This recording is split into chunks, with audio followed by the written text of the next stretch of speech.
for me, there's a lot of satisfaction in thinking that I am part of the solution when we're buying these homes, and then also part of delivering something beautiful for the next family. Right.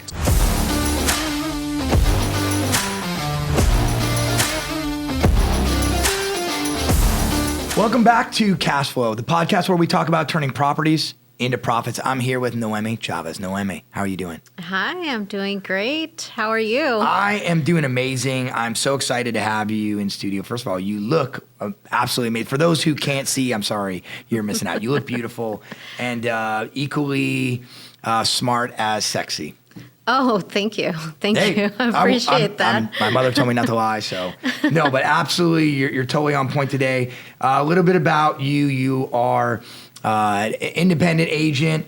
You focus on investor and acquisition consulting. Is that correct? Yes. Okay, so you've done like one or two fix and flips in your day. Is that correct? Actually, probably about 300 flips. Yeah, so one or two fix and flips, yeah. And you do both single family and multifamily as well on the fix and flips? Yes.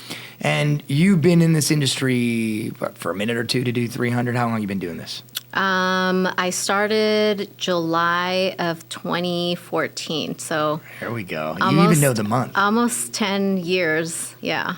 Wow. Yeah. And so talk to me a little bit about how you got into this. You were just one day did fix and flips. Like, how did it start? Funny enough, I kind of just landed in real estate back in 2004 or 2005. I wasn't really looking to getting into real estate, which I think most people in real estate, it's not like, it's something that we're looking to get into. We kind of just fall into real estate. I grew up dreaming to be a doctor, lawyer, or real estate agent, absolutely. So I started as a buyer's agent. I was really young and inexperienced, and I don't think I had the right tools or the right mentors to actually stay in the business once the market crashed. So I went back to what I was doing before, which was working for a law firm. And I specifically went into bankruptcy and estate planning. And so that's kind of the first time that I really dealt with the distressed market, distressed homeowners. And I always kind of had in the back of my head wanting to go back to real estate because it was really good money. I mean, my first commission check at 19 was like $30,000. God, that sound of money. And that was already my, after my split and, broker fees, whatever. So that was a lot of money. And overall, even though I wasn't, in the industry for that long, that period of time, it was still an overall really good experience. So then, kind of got that taste of the real estate and the money, and I wanted to go back. So after working several years in the bankruptcy firm, kind of got burnt out. Really long hours and no $30,000 commission checks. Oh no! I had to work really hard for my paychecks. So that's why you jumped ship, huh?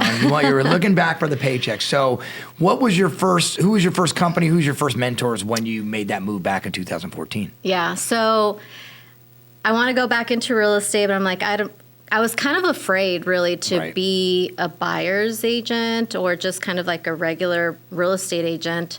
And by then, I think I'd already seen every show on HGTV. Right. Flipping houses. I was like, oh, that looks cool.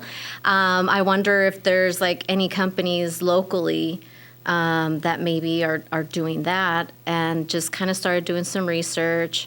One thing that I really wanted, back then I was living in North County in San Marcos.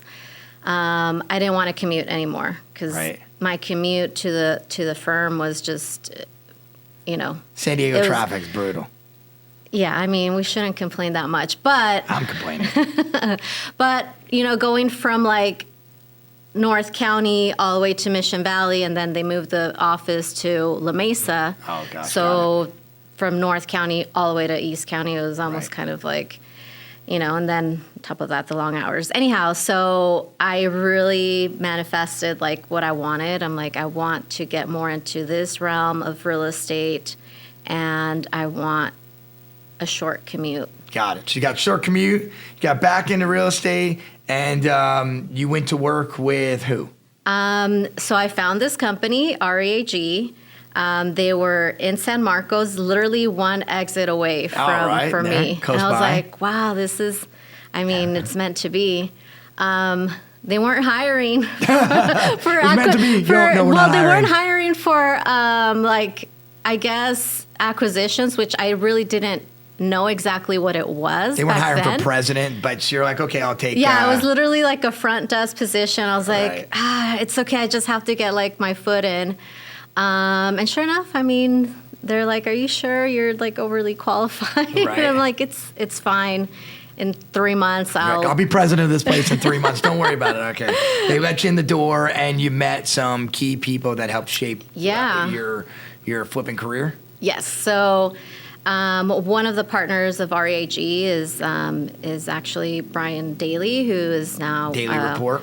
We Revive, and I would say I would consider him probably one of the big players here in San Diego, and a lot of people know him, and he's been in the fix and flip business as well for a long time. He's really good at qualitative analysis, being able to put things together.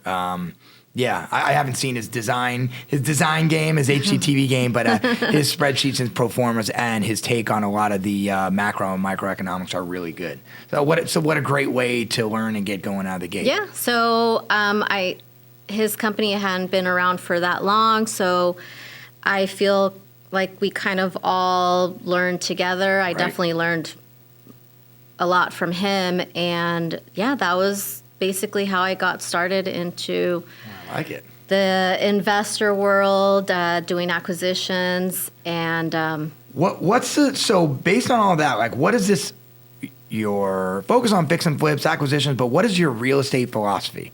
Okay, how would you sum up the way you look at a deal, the way you approach a situation? One thing that I've learned is that as investors, we're also part of the solution to whatever the seller situation is. We're not just buying a house to flip or to like renovate, resell. We're actually part of helping this homeowner move on with their lives. And in my experience, a lot of the properties that I buy, a lot of the transactions that I do the majority are probate and trust sales. So, or elderly homeowners. So it's, they don't know what to do next. They don't know, what the best options are for them, especially, when they're in a very tough situation and their home is in despair. I was going to say, I'm sure that that whole phrase, buying ugly houses, I'm sure a lot of those situations are pretty scary. Oh my God, yes. Yeah. Yes, very. Some houses are definitely far worse than others. Is that part of the appeal, like that ugly house, and then all of a sudden, when you're done putting your magic fingers on it, it's something totally different? Yes, absolutely. For me, there's a lot of satisfaction in thinking that I am part of the solution when we're buying these homes, and then also part of delivering something beautiful for the next family to enjoy and create new memories. Beautiful transformation, obviously.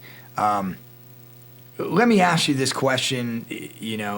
Look, according to the NAR's research, there's like 65% women agents versus a lot less men. However, in the flip game, I don't see as many women. Why is that?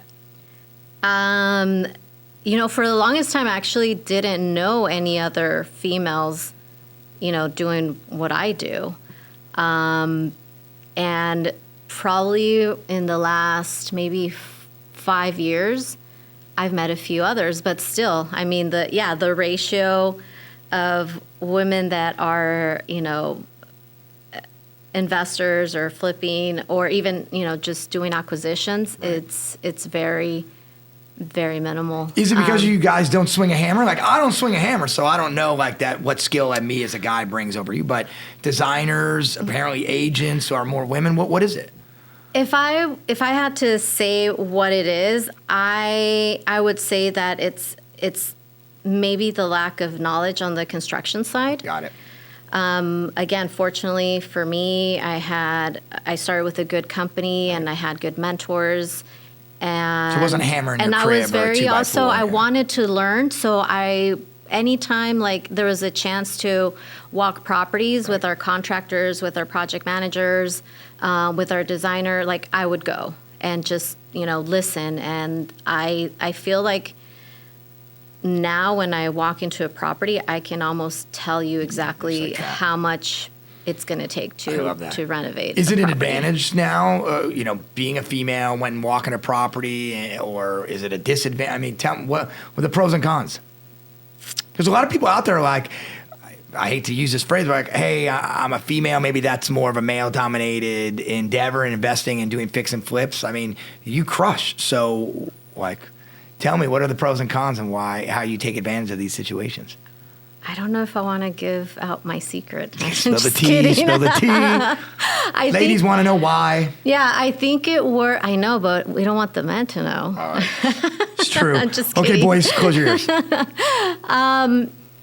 I think early on it was definitely I felt like it was a disadvantage. Right. I felt like I wasn't maybe taken seriously. Got it.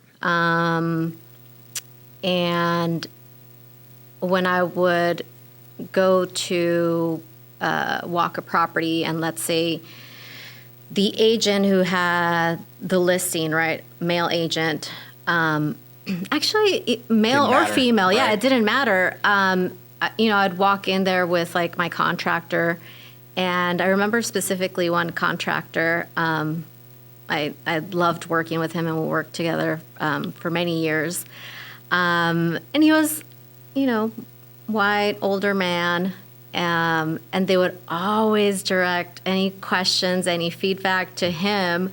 And they would talk to him about like, so when are you going to get back to me on the offer price? And I would just listen and kind of just, let the conversations go. And I think I started seeing it as an advantage because then I would get more information about either the property, the seller situation, what they were looking for. And I don't know if maybe because they felt like, this is maybe the decision maker. And, this contractor, his name was Ken. Once, they were done like giving him all the info and everything, we'd walk out and they'd be like, well, she'll get back to you because she's the boss. And so now I see it as an advantage. Right. People spill the tea to you without even knowing it. Mm-hmm. You get all that information and you're going to go back and use it against them later. Or later. sometimes also they have questions, if like the agents or if the sellers are there, they have questions about the condition of the property, or they don't want the contractor to like miss anything. So they just start giving all the information, and then I'm just like making mental notes. Thank you. Okay. Thank you. Yeah. Look at you crushing. Okay, now I know. Okay, I'm bringing only females for my fix and flips. All right, let's speaking about that and being on it, let's talk about the deal. I want to hear about a recent, or maybe it could be a little in the past, but a deal that you've done. Walk me through it. I want to see how you work. A big part of my business is building relationships, right? And I work a lot with agents. So agents do bring me, their fixer listings. Typically, somebody calls me and literally they just shoot me an address like, hey, I have this property. Can you check it out? Your Give me an DMs are offer. full of addresses. Not, hey, how you doing? But like, there's an address. Like, okay, I guess that's what I'm supposed to check out. Sometimes I don't get any information. I literally just get an address.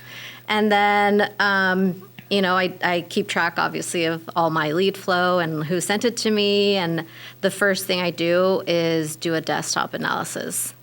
And once I do that and I kind of have an idea, right, of where the resale value is, right.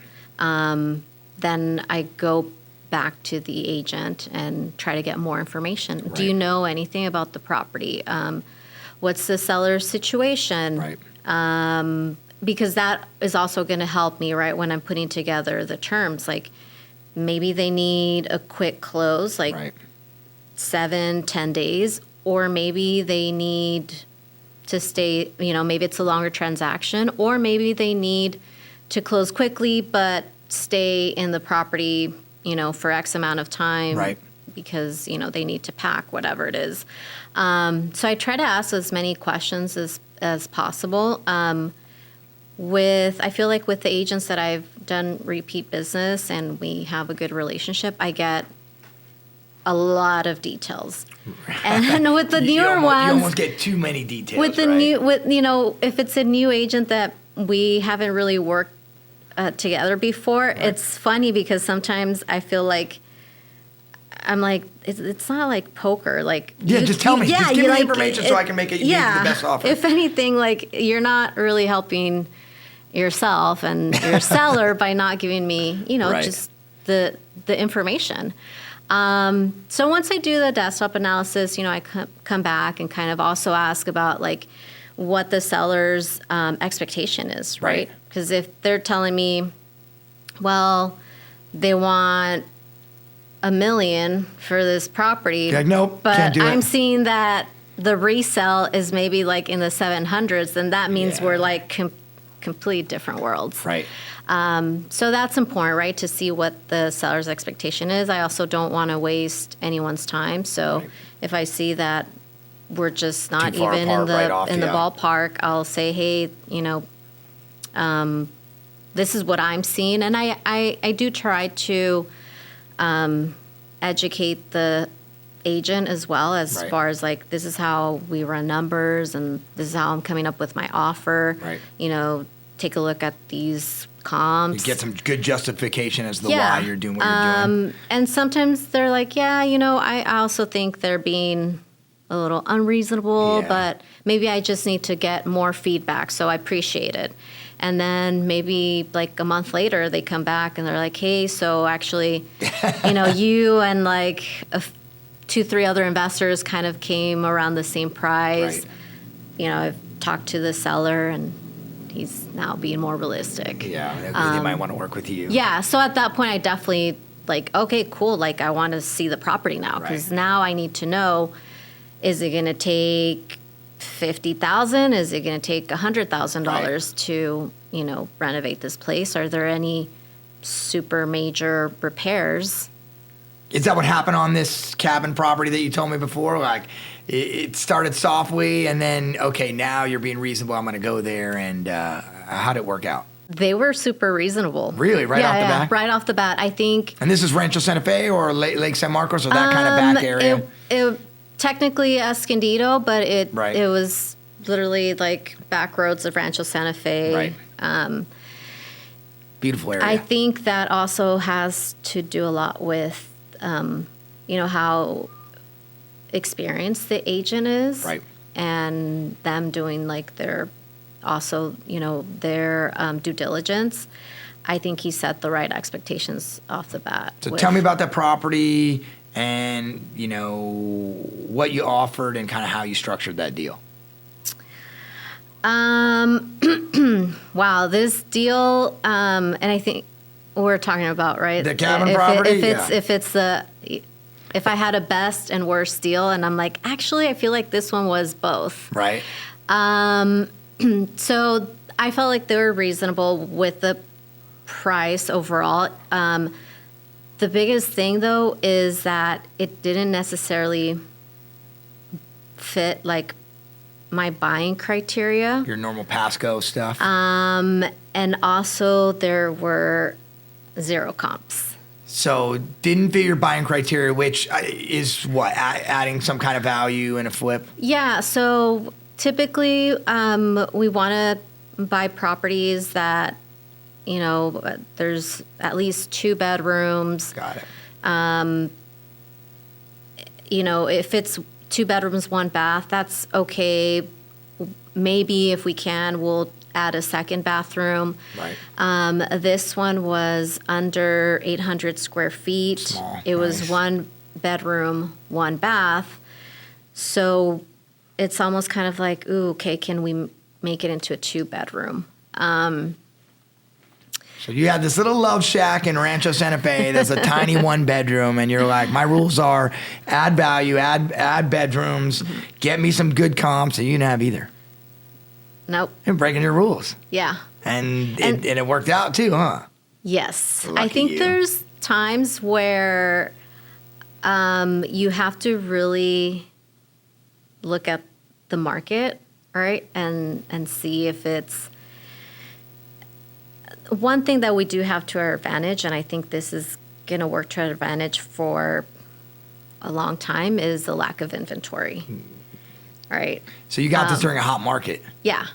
But then I think that there are, in some markets, you do have to be more conservative. Right. And there are some properties that, you know, even with the lack of inventory, there's things that you can't fix, right? Yeah. It's located right under a freeway. Yeah, it's not getting fixed. Yeah, so you can't fix that, right? Like you can make this home beautiful, Right. but people are going to be like, well, I don't want to live Location, under yeah. a freeway.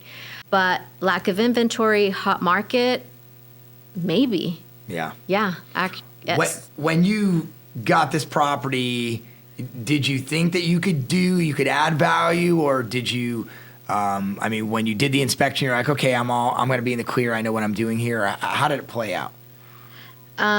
We thought that we could add a second bedroom. It did have a little bit of like an addition. The addition kind of expanded the living room area a little bit. So we're like, okay, maybe we can reconfigure this, add a second bathroom. I mean, we knew that it was going to be tiny. Right. No comps. I think I went back 2 years and I found 1 comp that actually was a 2 bedroom. So it was like, You're selling a 1 bedroom, you use the comp as a 2 bedroom. yeah. So I'm like, I don't know if it's necessarily a comp. But it's one of those things that I think with time, you also, you know, you fix and flip so many properties. In some deals, in my case, right, I've had some good collaboration, some good mentorship. So there's some where you just kind of have to go with your gut feeling. You went with the gut. And what was the win? Like, what was the deciding factor here that made this an absolute win besides a hot market?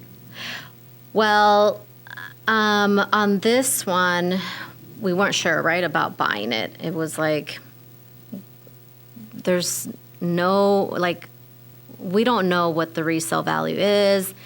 We're thinking that we can add that second bedroom. So, right, there's all the cons. But one thing that I was like, we have to go for it was the price. Right. The sellers were reasonable. The agent set the right expectation. Right. I think the asking price was like $330 to $350. Wow. Where in San Diego Yeah. are you going to find a single family home at that price? Even that size. When you got done with it and you made it beautiful, how much did you offload it for? $650. Somewhere around 650. 300 gross. And how long did it take you? It took us a while actually to renovate this one because these are the things that are scary, and in the investor world, once you start taking, pulling things apart, pulling and all things of a sudden, there you go. we went in confident that we could add that second bedroom, and it turned out we couldn't. Yikes. And then I made a super rookie mistake. Admit because it, please. I want to hear this. I knew that it was on septic, most likely, because of the area. Right. We didn't do an inspection. You had to replace it? We had to replace New it. septic? Nice. New septic. 10, 15 grand? More? 20. Yikes. So this deal was definitely, it was making me really nervous because I saw, the budget just kept getting going more and more and more. Getting bigger. And of course I'm like, we don't know. I'm thinking, like, my gut feelings tell me 525, maybe 550 with this market.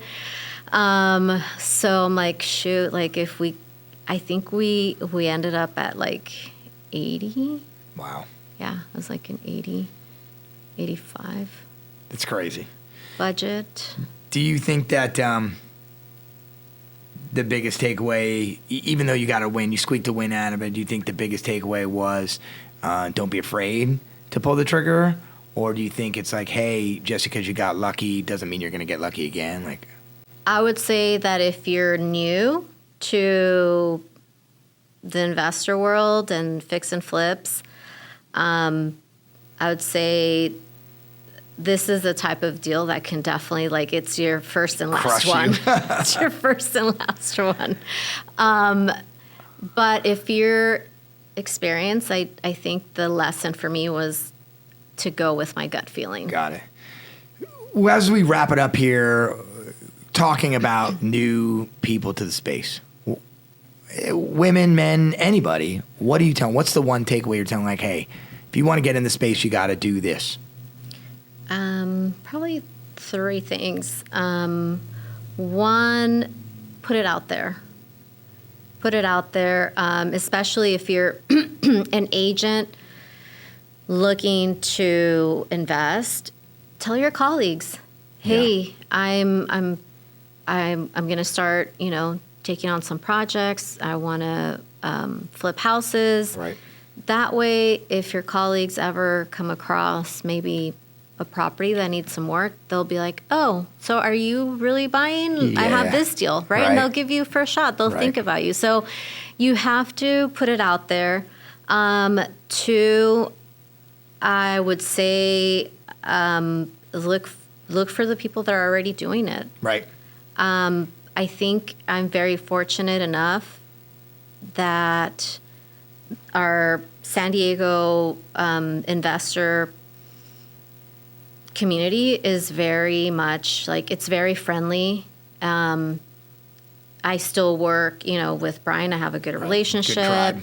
Out of that company, there's probably like 6 or 7, or probably more, 8 people that I still work And you can with. call and ask for, like, if I ever need help, an opinion, anything, I know that I can call them and they'll be super helpful. So it's relationships. You are the queen of relationships. Do you know anybody in San Diego who doesn't know Noemi? No, everybody knows you. Aw. Everybody knows you. I 100%. And we've talked about this before. Relationships, the ones that you fostered with every single agent out there. Mm-hmm. I see you at every event. I see you on everybody else's story. I'm like, how do you know her? That's got to be a key, at least for your success, I'm assuming. Yeah. Agents love you. People love you. That definitely comes with also the being able to give, like, a good experience overall, right, during the transaction, and keeping your word. Keeping your word. Yeah, and Keep your being word. completely transparent. I try to come from a place of, I want everybody to win. I want the seller to be taken care of. Right. I want the agent to, be taken care of as well and be happy and hopefully bring me more deals. Right. And also if I say a number, if there's certain, terms to the offer, sticking to it. Right. And it's not perfect. Sometimes you do have to, there's things that you can't see right away. So, once we do like a full inspection, and I can tell you if a property has foundation issues, but I certainly can't tell you like, oh, it's going to be $5,000 or it's going to be like $30,000. So there have been maybe a few times that I've renegotiated price. But typically, that's, as an investor, you don't want to do that. Right. You don't want the agent to kind of have like that bad taste in their mouth, right. Like, oh, I knew, this is what all investors do. And usually, if I do it, it's very reasonable. Right. It's maybe whatever amount. Once I know what the issue is, that I know for sure that's what it's going to take to repair. That's the right approach. You're going to not create a stigma where people think like, hey, she is a fix and flipper and investor and she's always going to break her word. She's going to screw me in the end. That's the worst reputation. And reputation's everything. Yeah. Noemi, thanks for coming on. Thanks for hanging out with us today. I know that a lot of people are going to get a lot out of this. Your approach to all things real estate investing and fix and flip is huge. Everybody out there, thanks for tuning in. We'll catch you next time on Cash Flow, where we're turning properties into profits.